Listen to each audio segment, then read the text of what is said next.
Bueno, muy buenas tardes. Hoy vamos a hablar del buen trato y el cuidado permanente. Esta exposición está a cargo de Mariana Madrid, Stephanie Madrid y mi persona, Verónica Lescano.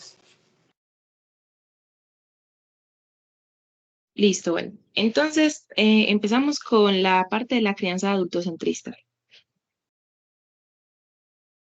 Siguiente. Bueno, entonces el adultocentrismo es un concepto sociológico que se refiere a la supremacía social del adulto por encima de los infantes y la adolescencia. Algunas frases como para reconocerlo es yo tengo la razón porque soy mayor, yo soy quien manda, y son estas frases que se utilizan para demostrar que el adulto es mejor y manda la situación solo por ser adulto y no se basa como en algo más objetivo. Además, es importante cuestionarnos si en realidad nosotros como mayores tenemos la razón o solo ha sido porque lo creemos por ser adultos y ya. Siguiente.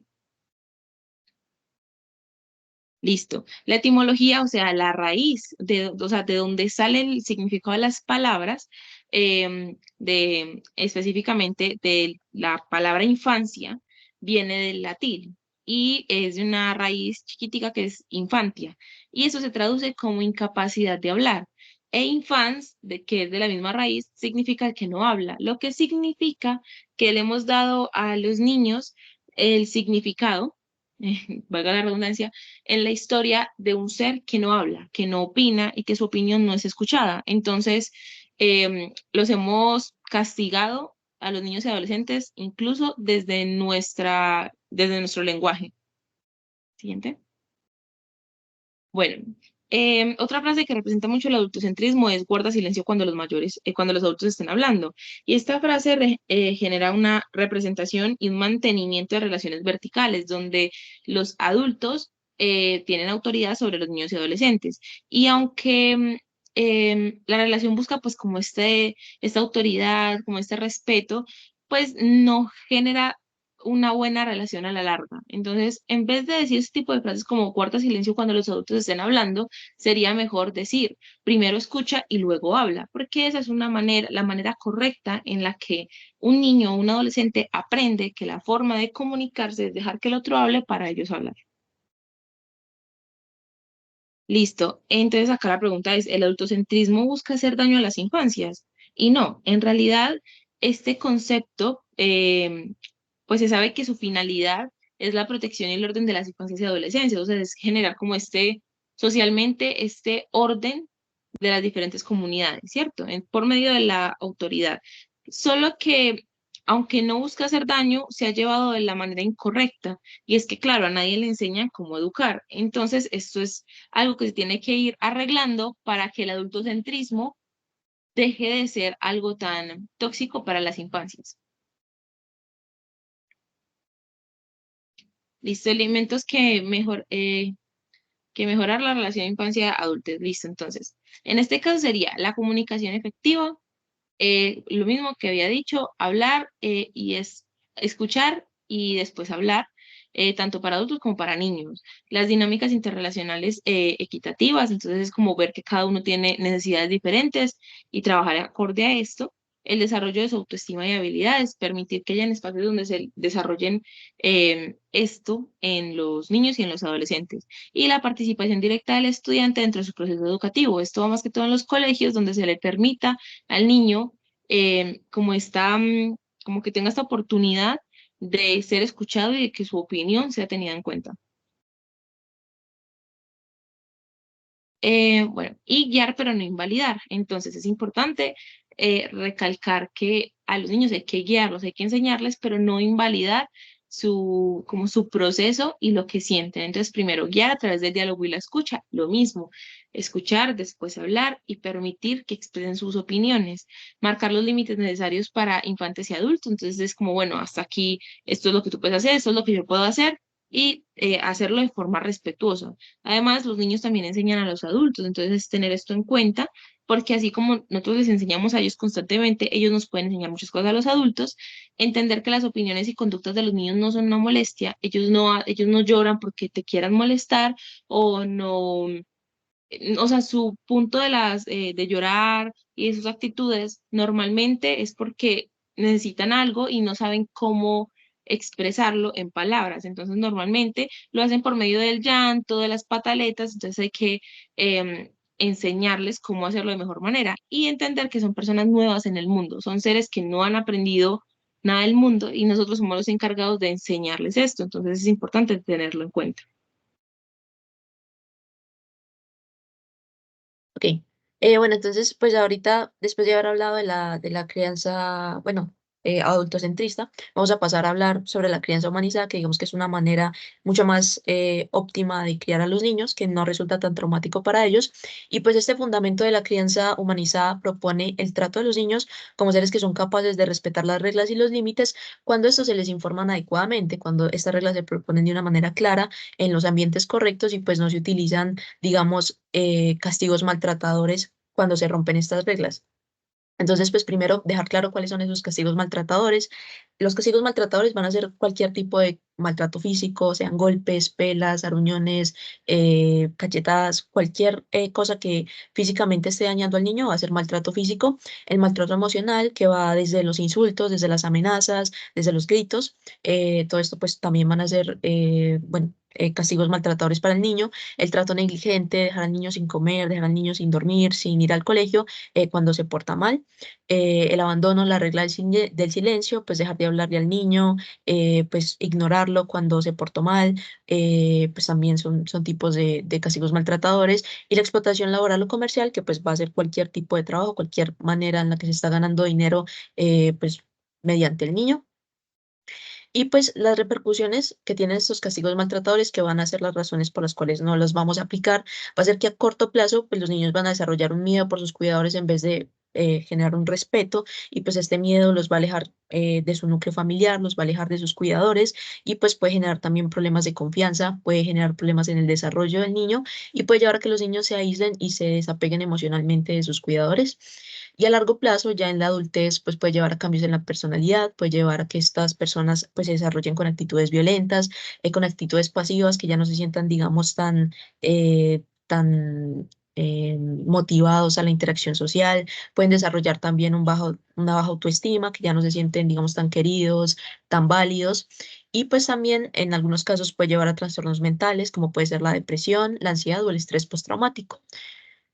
Y pues sabiendo esto, es muy importante que sepamos cómo establecer esas reglas en el hogar para que pues no se lleve a esos castigos maltratadores cuando de pronto en medio de las rabias o en medio de que los niños rompieron las reglas, pues inculquemos estos castigos maltratadores.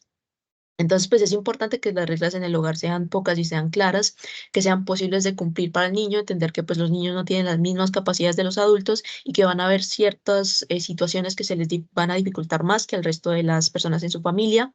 También que sean el resultado de acuerdos entre todos los miembros de la familia, que estas no sean reglas que se apliquen del cuidador únicamente para el niño, sino que pues el niño sepa que digamos hay una paridad entre toda su familia, que digamos que las reglas y los límites que se están aplicando apliquen para todos los miembros de su familia, que sean comprensibles, que pues cuando al niño se le planteen estas reglas, se le planteen en un lenguaje que le sea entendible, que puedan ser cambiadas cuando la familia lo considere necesario o sean flexibles, pero que no sean reglas que cambien de un día para otro sin informarle al niño, que cuando las reglas cambien, pues se le haga saber, se le exprese claramente y que el niño también adapte su comportamiento según ese cambio que se dieron en esos cambios que se dieron en las reglas y que sean construidas en un ambiente de tranquilidad para toda la familia.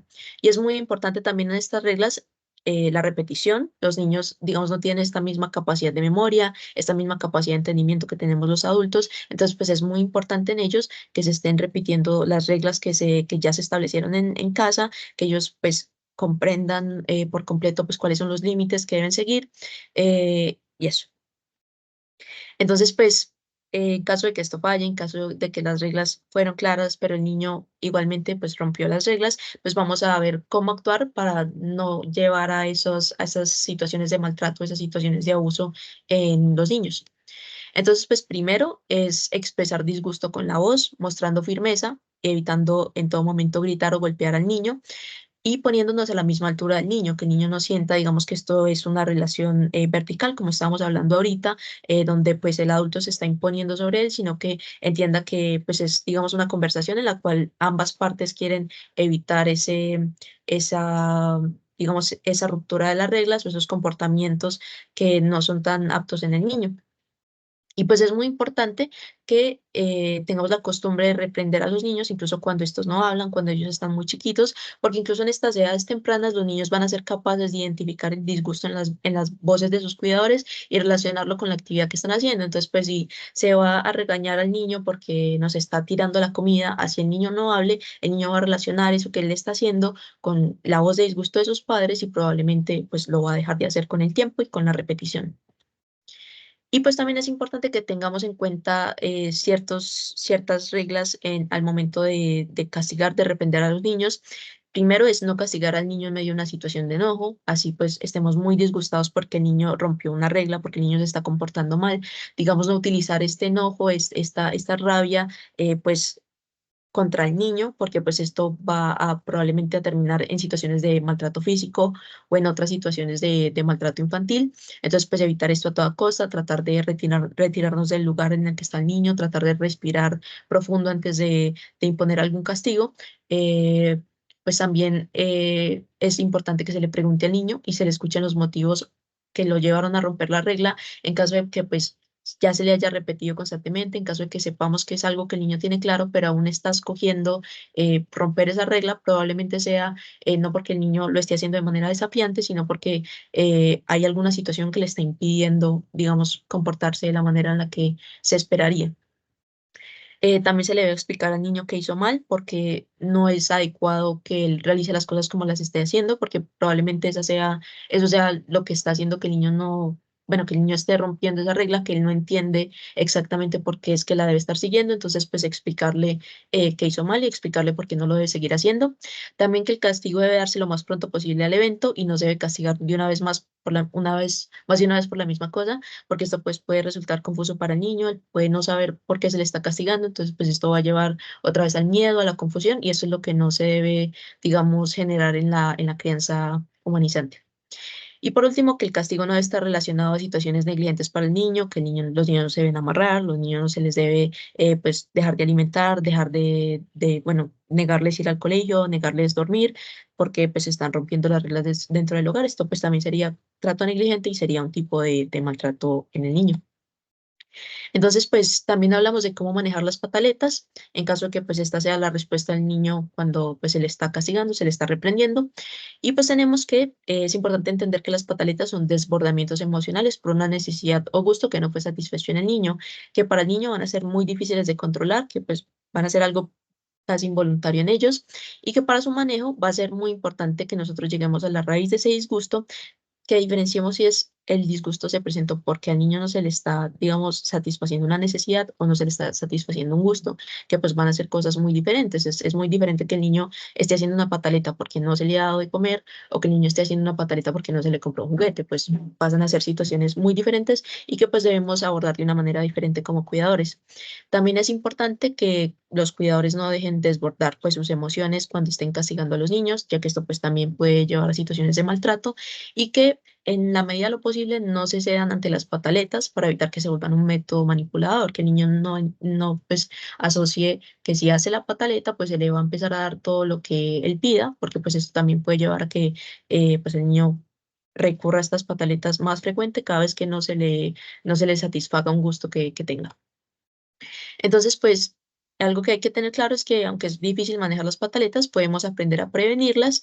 Pues aquí hay, digamos, tres lineamientos que también es importante que se tengan para prevenir una pataleta. Primero es ser un buen ejemplo para el niño, que cuando, pues, como cuidadores tengamos situaciones estresantes, evitemos gritar o evitemos golpear para que el niño entienda que estas no son las maneras en las que uno debe reaccionar cuando está presentando situaciones o emociones que se le salgan de las manos, por así decirlo. También es importante evitar situaciones que desencadenen pataletas como el hambre, el cansancio, el miedo o la sobreestimulación y enseñarle al niño a identificar sus emociones. Así evite que éstas pues tomen control de su compostura, enseñarle pues cuáles son esas emociones que él tiene, enseñarle pues cómo se expresan en él y pues así él va a estar, digamos, mucho más consciente de estas emociones y va de pronto a aprender a, mm, a manejarlas mucho más fácil.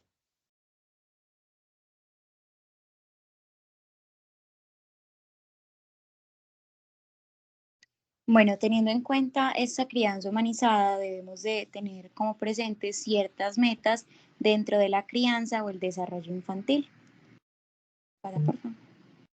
Entonces, la primera que debemos de tener en cuenta es criar a niños que tengan una autoestima, teniendo en cuenta que la autoestima es esa como capacidad que cada persona o ese sentimiento que cada persona siente al respecto de sí mismo. También hay que tener en cuenta que la construcción de esto va a permitir que el niño se sienta como una persona capaz, digna y exitosa. ¿Cómo desarrollar entonces el autoestima en un niño?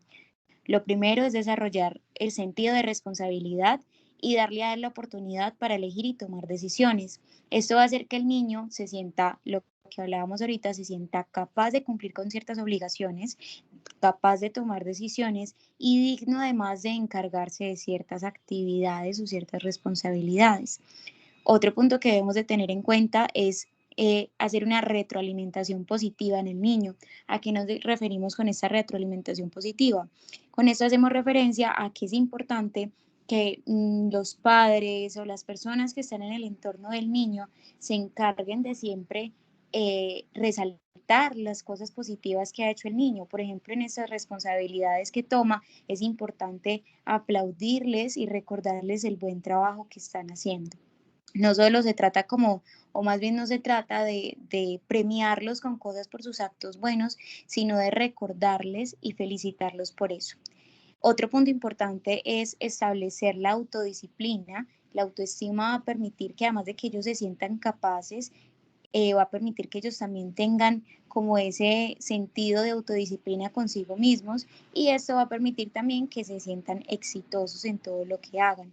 Y por último, para construir esta autoestima va a ser importante también que ellos sean capaces de aceptar los errores y los fracasos. Esto van a hacerlo por medio de que nosotros como adultos les demostremos también que es normal que a veces hayan errores, que a veces fracasemos en nuestros propósitos y eso también los hará sentir de que pese a esos errores son dignos de seguir intentándolo. Siguiente diapositiva, por favor.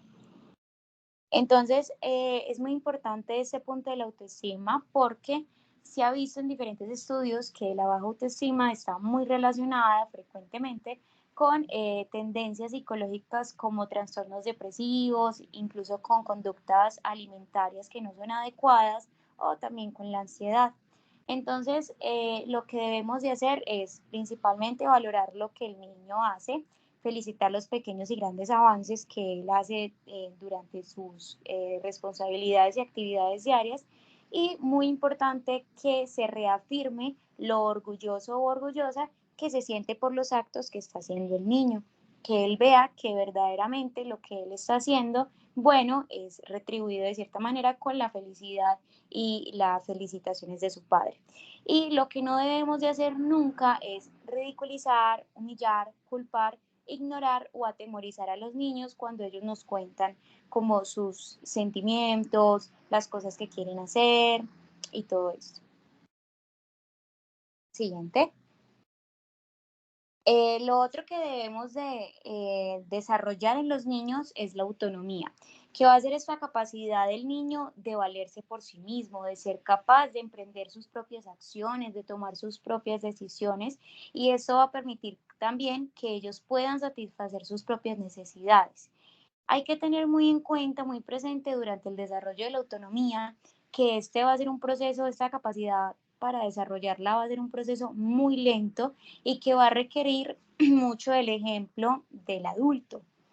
Hay que tener entonces, perdón, mucha paciencia porque es un proceso lento en un inicio debido a que entre más pequeño sea el niño, menos autonomía va a tener en ciertas actividades, pero esto se va a ir desarrollando a medida que el niño vaya cogiendo también más habilidades.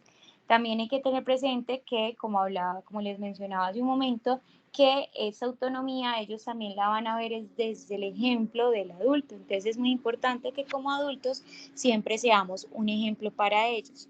También debemos de tener en cuenta cómo ser consecuentes con la edad y el desarrollo intelectual del niño. No podemos esperar que un adolescente tenga la misma autonomía que un niño de 6, 7 años. Y también en la autonomía va a ser muy importante felicitar al niño por los pequeños o grandes avances que hace en sus actividades. Siguiente, por favor.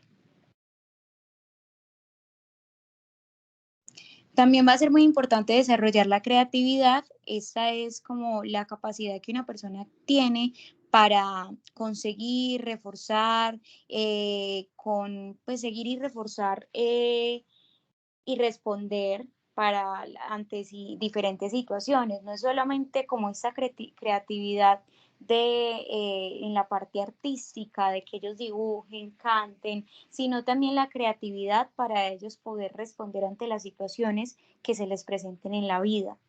Es muy importante para fomentar esto que estimulemos permanentemente, como nos explicaban ahorita los anteriores compañeros, que estimulemos de una manera correcta todos los sentidos del niño. También es muy importante fomentar la comunicación verbal, que el niño sea capaz de comunicarse tanto con nosotros como con los demás, expresando especialmente lo que el niño siente. También es muy importante estimular esa capacidad de imaginar y de sorprenderse que se va perdiendo con el tiempo y que además muchos adultos de cierta manera van acabando con esa capacidad de imaginar de los niños, diciéndoles como, ay no, usted porque está jugando solo, deje de imaginarse tantas cosas tantas cosas raras. Es mejor antes estimular esa capacidad de imaginación de los niños. Eso también lo podemos hacer por medio de la lectura. También debemos de propiciar la participación en actividades artísticas, fomentar que ellos experimenten con cosas que de pronto les llama la atención e incluso con las que de pronto no les llama la atención, y debemos de estimular su capacidad crítica, de tener criterio, de cuestionar las cosas y la expresión de libertad. Siguiente diapositiva. Es muy importante también estimular la solidaridad.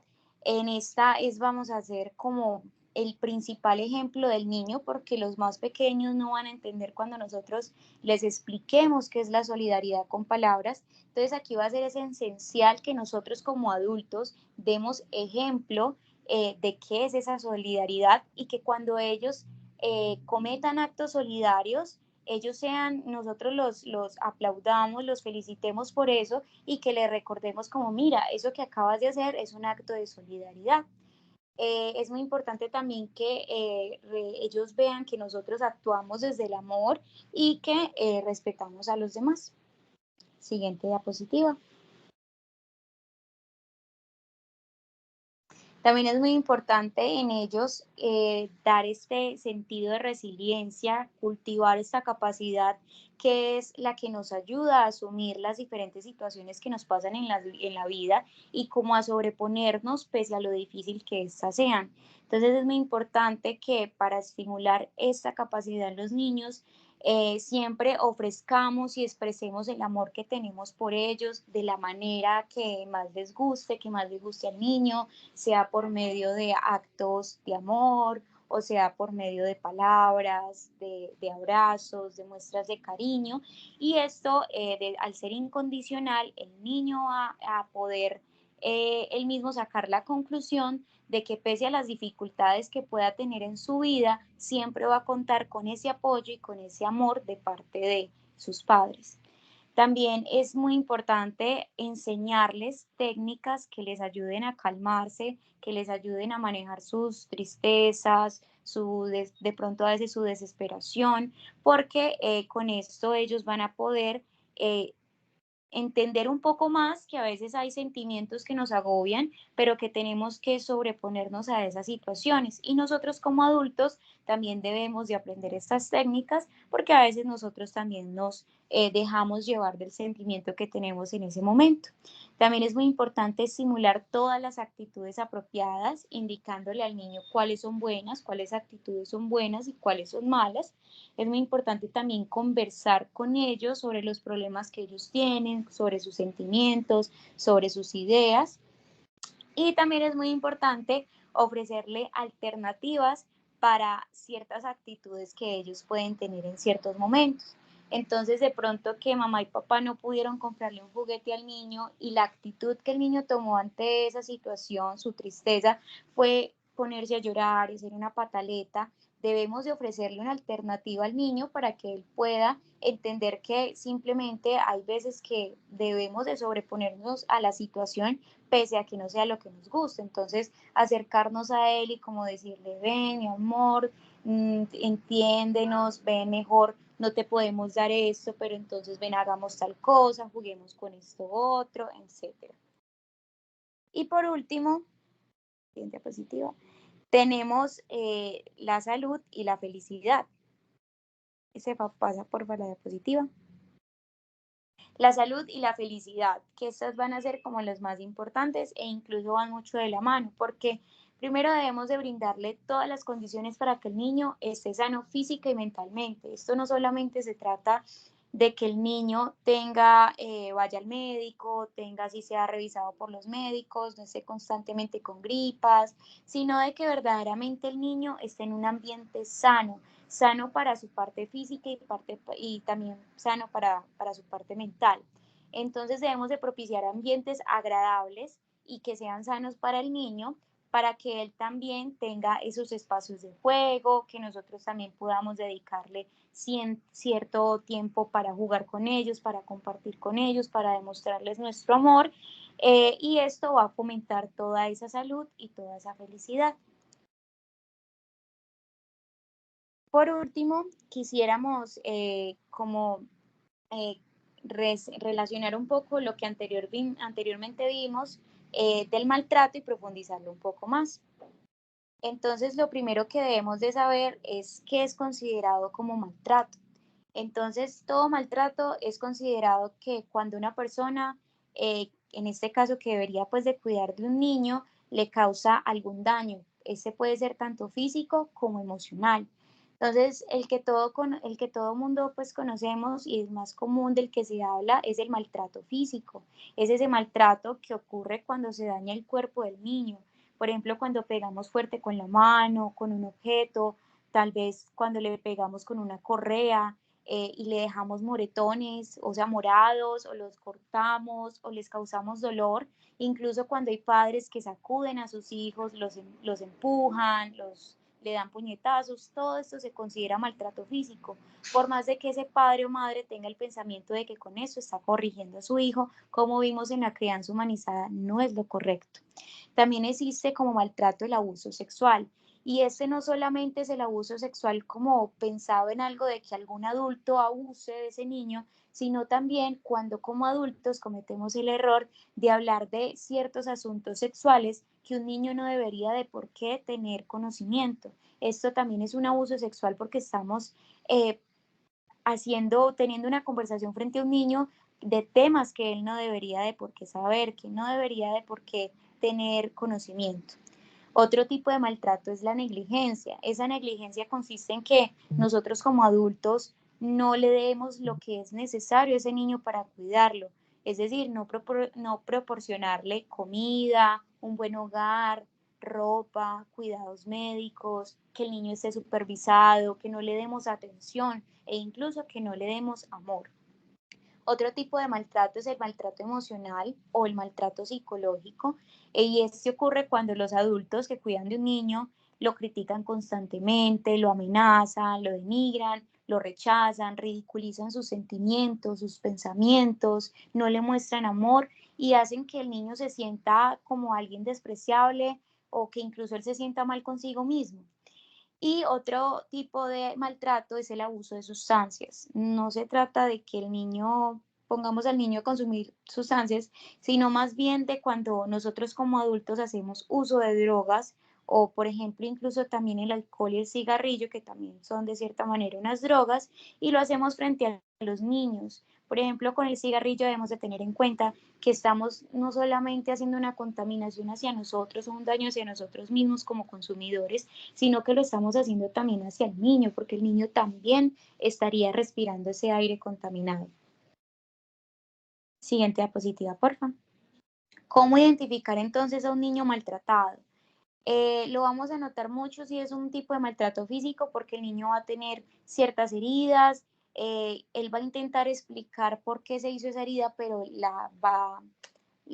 su argumentación no va a ser demasiado clara con respecto a lo que pasó. Además, estas heridas no van a ser en lugares que normalmente se golpearían al estar jugando. También va a ser muy típico que estos niños manifiesten que no quieren volver a su casa. Por ejemplo, después del colegio, estos niños no van a querer volver a su casa. Dicen que, ay, qué pereza volver a mi casa, no quiero que se acabe la jornada escolar porque no quiero volver a mi casa. También estos niños van a evitar pasar tiempo con las personas que los maltratan o incluso con el resto de las personas a pesar de que esto las otras personas no le hayan hecho nada malo.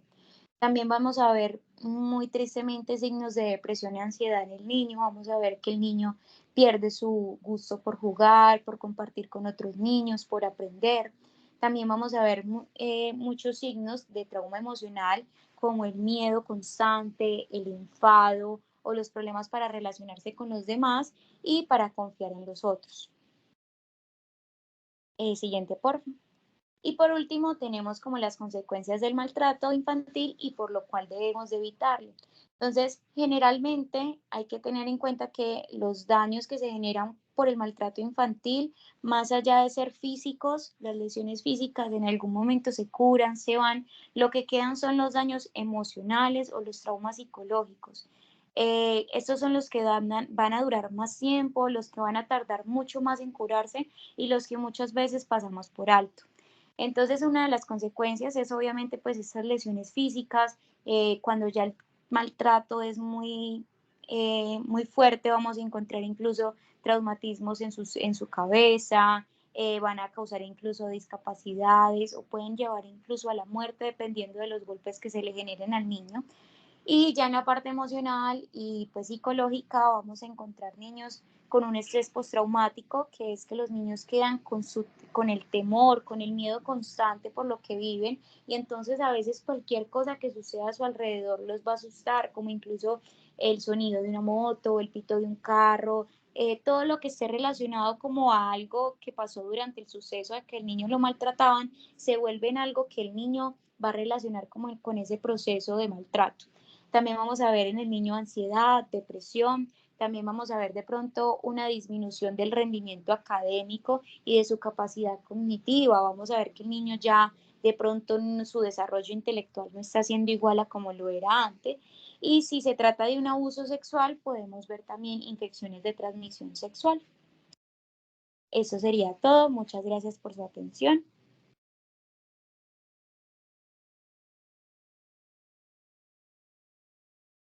Muchas gracias a usted.